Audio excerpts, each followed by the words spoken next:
Hello, everybody. Artem here. Welcome back to Nancy Drew, Legend of the Crystal Skull. Okay, there's nothing here. Okay.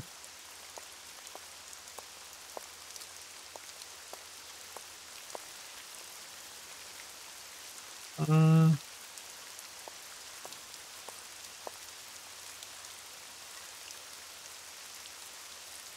Am I just walking in circles now? No.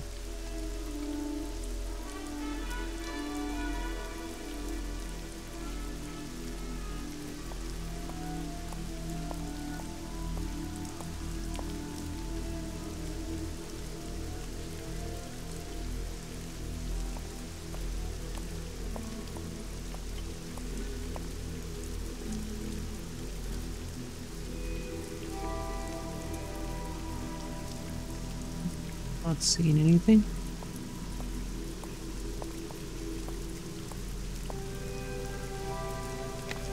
Oh, that's where the crocodile was, isn't it?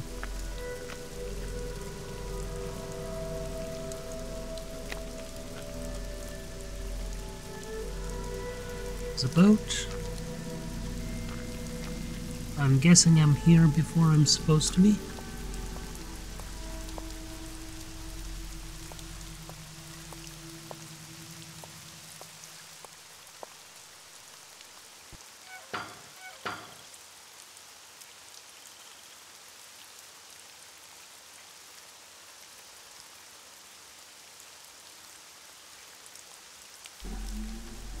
It's the guard. Oh, there she is.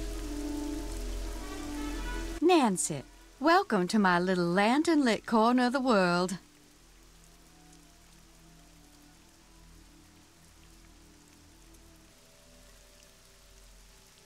It's a little wet out here. I don't mind. No one should mind the rain. Without it, the end of the world would come much too soon. Did you and Henry have a nice chat? End of the world? What?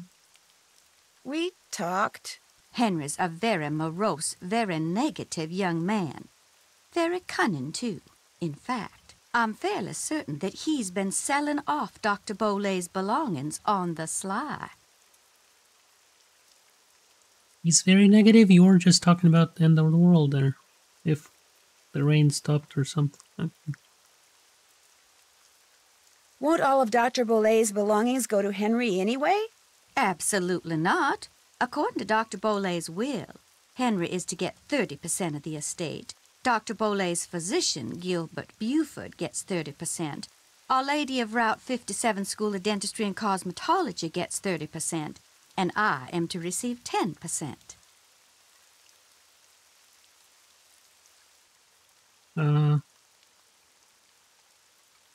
What was in that concoction you wanted me to drink after I got knocked out? Never you mind. It was just a little remedy I brewed up on the spot to help you feel better.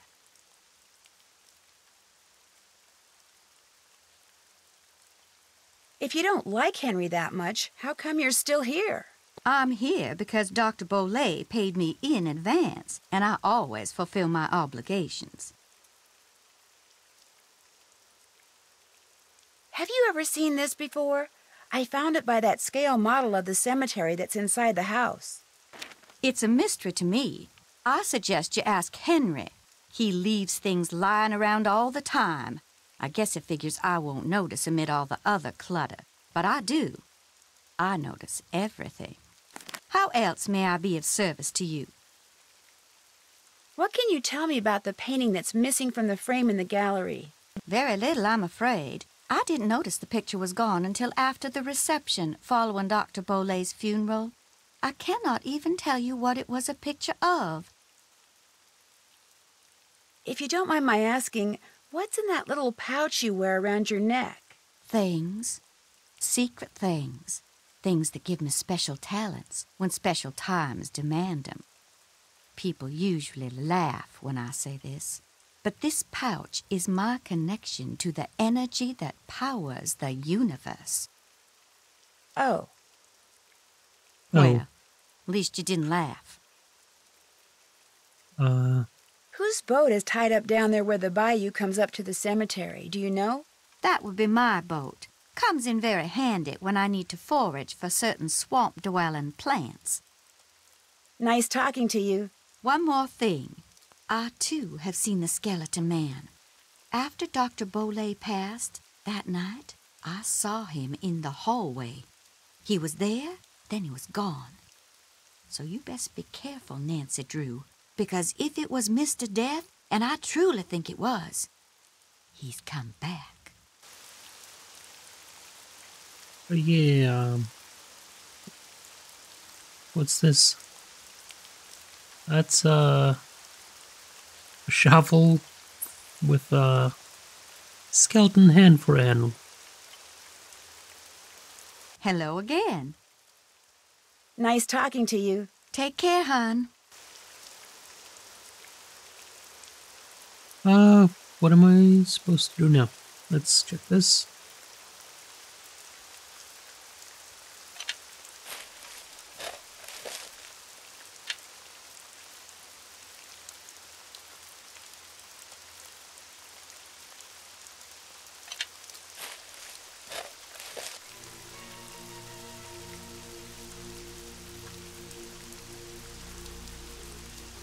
Oh.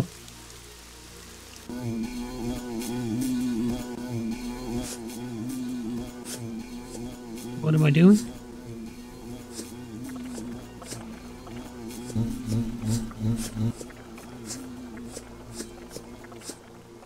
That should keep you guys quiet for a while.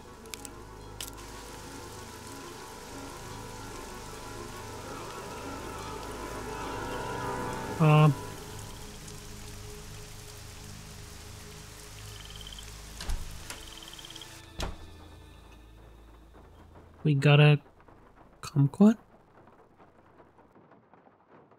think that's a kumquat. Oh, the lizard in the picture, he had a kumquat, didn't he? Except I can't... Oh, there we go. What was that? That was Uncle Bruno's pet iguana, Iggy. He's always in here stealing paper. He must be using it to build a nest or something. Look, I had all those books arranged so they fit perfectly in that box. Put them back in, okay? I don't have time. I just want to look through this one book. Go right ahead, after you put all those other books back.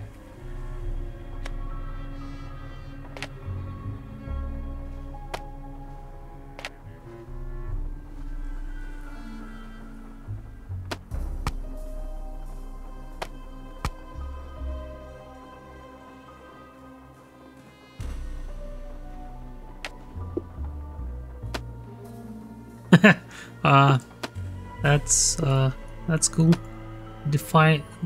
Gravity defined books.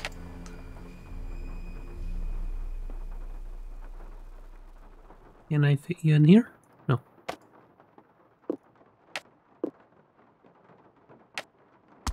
That means you have to go in.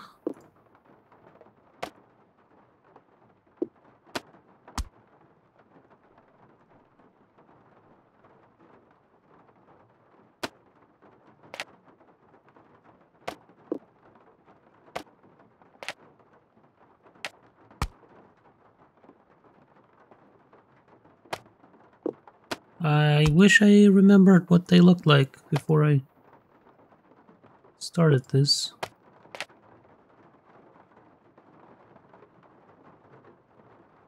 Okay, I need to remove that gravity defined book.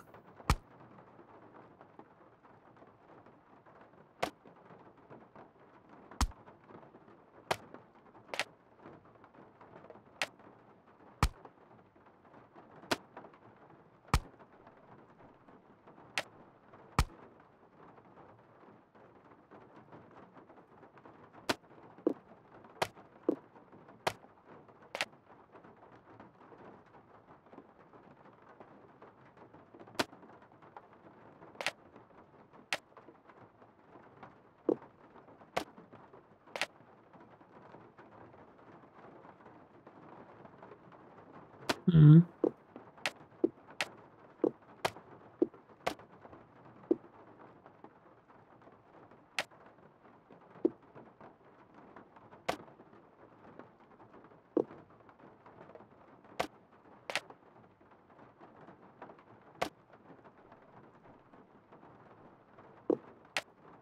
Never mind.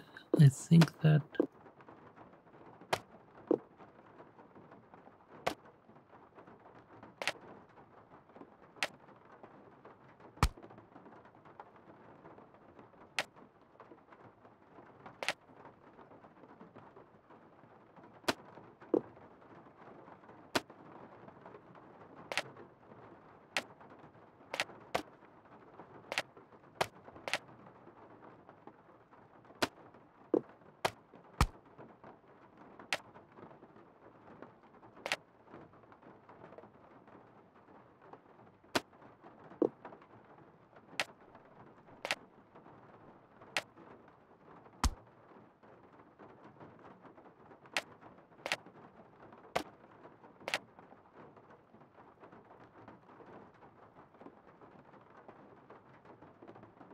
I see.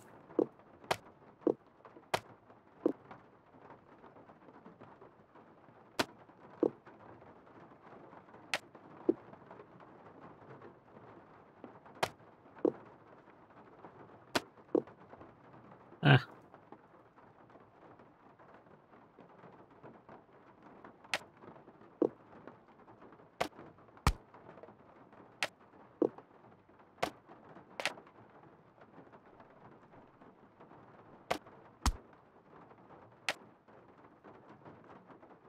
What? No! What a... Ah! Okay. At least I remember most of this.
Yay. The crystal skull. Back to her fable. Why would she... Oh, I guess she saw... was a skull in a box. There's a phone number. An overview. Not gonna read all of this.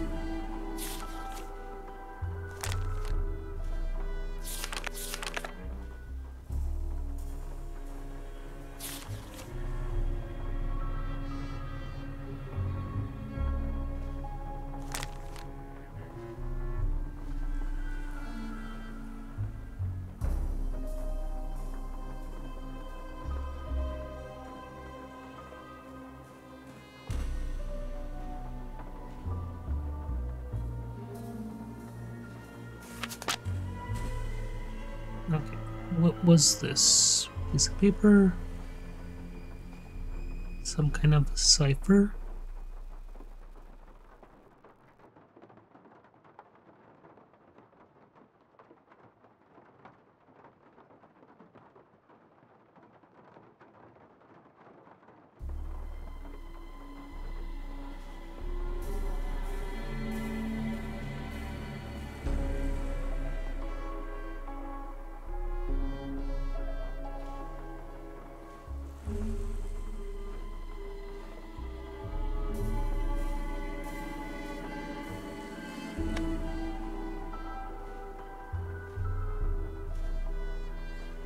Okay,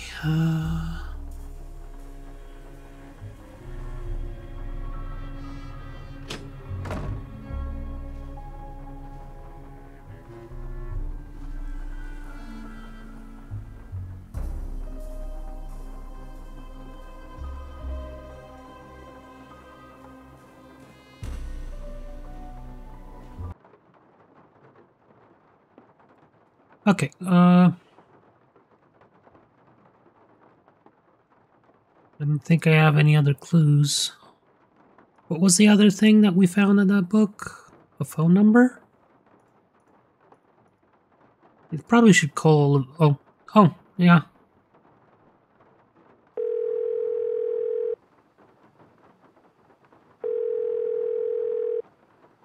Yes, hello? Hi, my name's Nancy Drew. Is this Professor Hotchkiss? I am she. Nancy Drew. Your name has a ring to it. Do I know you? Yes, as a matter of fact, we met a little while back in Wisconsin.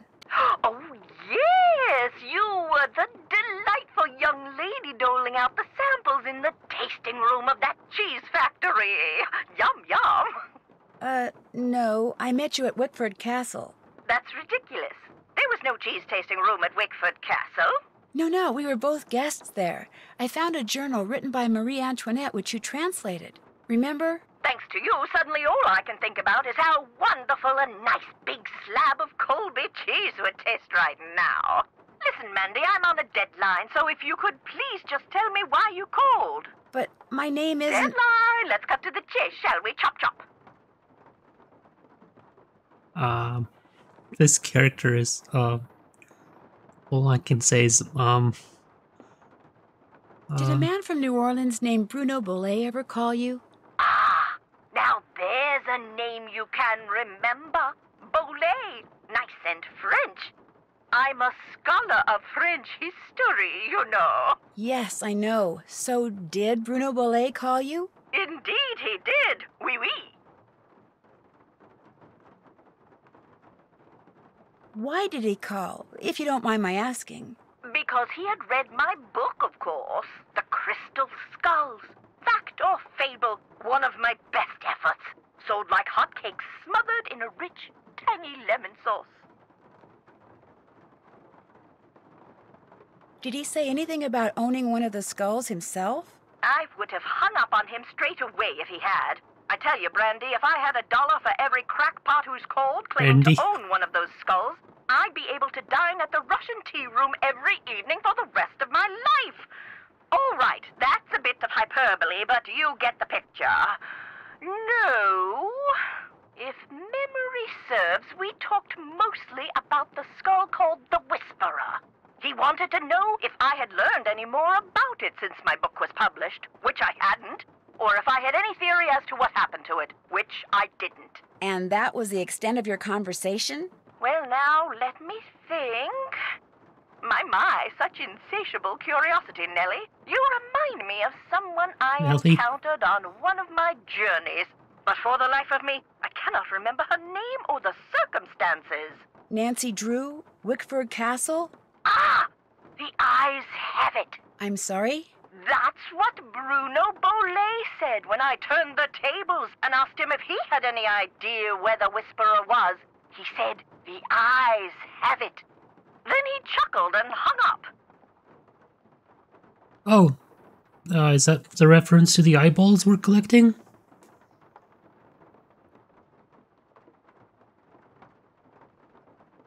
That says eyes. I'm assuming. Okay, never mind. Is that misspelling or? How much? How much would a crystal skull like the Whisperer be worth? In this crazy day and age, where the shorn hair and used tissues of celebrities get sold for thousands of dollars, there's absolutely no telling, Candy. $500,000 easily. Maybe even $1 million. Maybe 2. Maybe 10. The sky's the limit. Cha-ching, cha-ching. If someone found... If someone found a skull made of crystal, how could they be sure it's one of the crystal skulls? Wonderful question, Francie. How indeed? Because there are sure to be thousands of fakes out there. Perhaps tens of thousands. But remember, the real skulls were made long before the tools commonly used for carving today were invented. Which means, let's put on our thinking caps.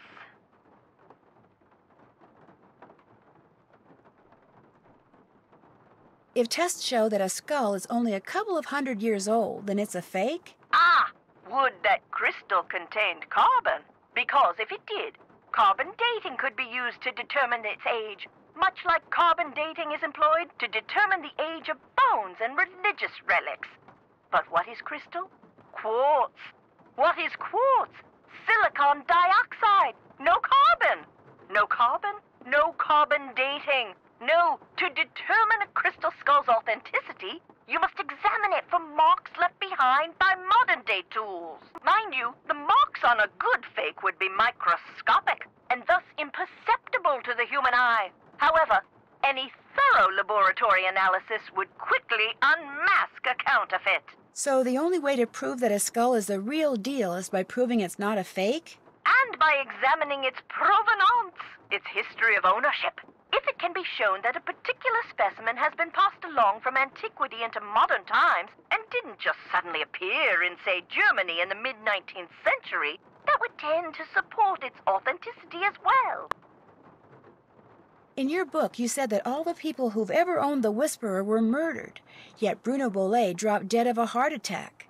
Are you saying the Whisperer was in his possession after all? The scallywag! Why didn't he tell me that? Oh, that's right, I would have hung up on him. Well, if that's the case, then I strongly suggest you take a close look at his so-called heart attack, Sandy. Because if he owned the skull and he died, I guarantee you it was at the hands of someone else. Or my name's not Beatrice Gertrude Winifred Hotchkiss. The idea that the Whisperer can make its owner immortal, do you believe that? I believe that things that defy any so-called rational explanations happen all the time, Nessie. Now, does that mean there are mysterious external forces at work in the universe of which we do not and cannot ever have full knowledge? Or does it all boil down to us? If the human heart desperately wants something to be true, does the human mind have the power to make it true? Who knows? Oh, questions, questions, questions. Oh, how dreary life would be without them. Isn't that basically a contradiction, though? Everybody that owns the skull is murdered, but they get immortality. That makes nope. That's it for now. Toodaloo! Okay. What do we do next? Still need to look at the room. Don't know anything about that. Need to still explore the garden.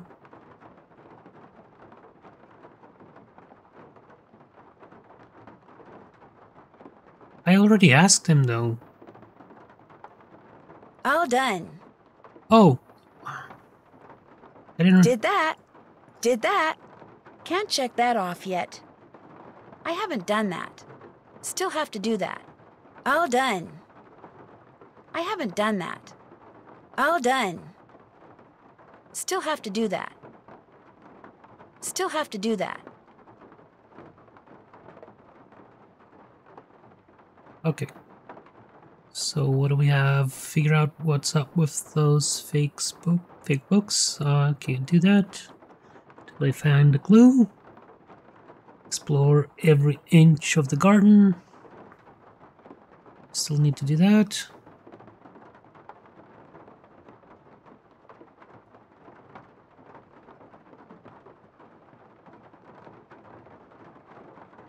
I have one of the clues for that. Figure out the significance of the tracing you found. Well, that's for that.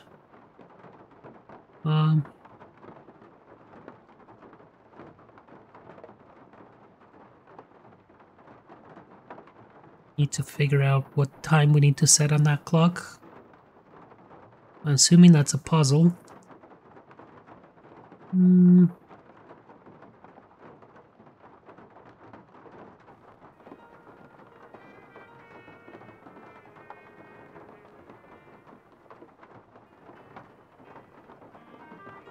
Okay, let's go talk to Henry. Yes? How did Bruno die, if you don't mind my asking? Just dropped dead in the front hallway. I mean, the guy was 95 years old. Here, check it out. Myocardial infarction. That's doctor speak for heart attack. Attending physician, Dr. Gilbert Buford, 504-555-9970. Was that Bruno's doctor? And his best friend, or so I'm told. I've never met him. Interesting keychain. That's one of Uncle Bruno's glass eyes. It's the one he was wearing when he died. How nice. Anything else? I'll check back with you later. Sounds good. The eyes have it. I'm assuming I need that eye. I need to get him out of the room to grab it. Oh.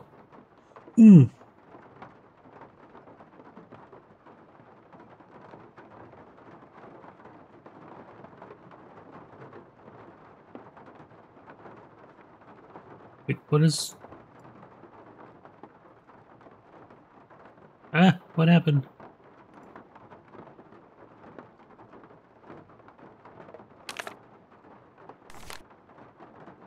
Why do I have the charcoal?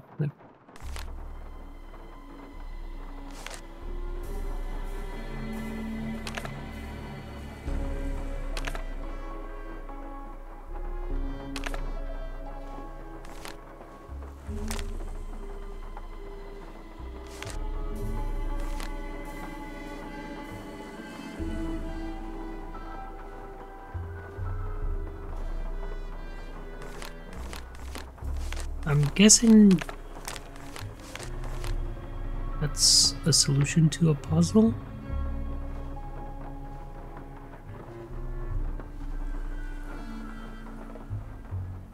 Except I don't remember these books having names on them. Nope. So it's not this.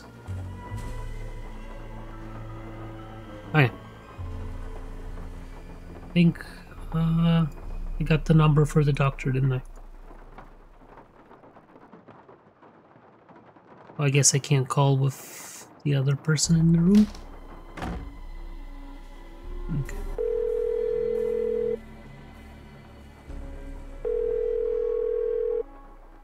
This is Dr. Gilbert Buford's answering service. How may I help you? I need to talk to Dr. Buford. Could you maybe give me a number where I can reach him? No, ma'am, I cannot. Is this an emergency? Sort of. I mean, it's not a medical emergency. See, I'm only going to be in town for a short time, and Dr. Buford and I have this mutual friend who died recently, and I just really need to talk to him about it. Need some consoling, huh? Yes, I need some consoling. That's it exactly. Well, tell you what. It's against the rules to give you his phone number, but I can tell you that now that he's all but retired, Dr. Buford spends most of his evenings at his favorite gumbo stand down in the French Quarter. If you really need to talk to him, you can probably find him there. Great. Do you know the address? It's at the corner of Rampart and Domain. Did you say Rampart and Domain? That's the guy. Indeed. Granny Pumpkin's Cajun Cooking. They make some darn fine gumbo. Thank you. Thank you very much. You're welcome, and I'm truly sorry about your loss. My loss? That mutual friend of yours and Dr. Buford's? Oh, right. Thank you. That's very kind of you. Bye. He forgot what she was... Okay. Now I guess we have to call Bess. I'm assuming it's that guy that was sitting right across the street next to the curio shop. And we'll call Bess in the next video. Thanks for watching, everybody. And if you enjoyed the video, don't forget to subscribe, hit that like button, and I'll see you all in the next one. Bye.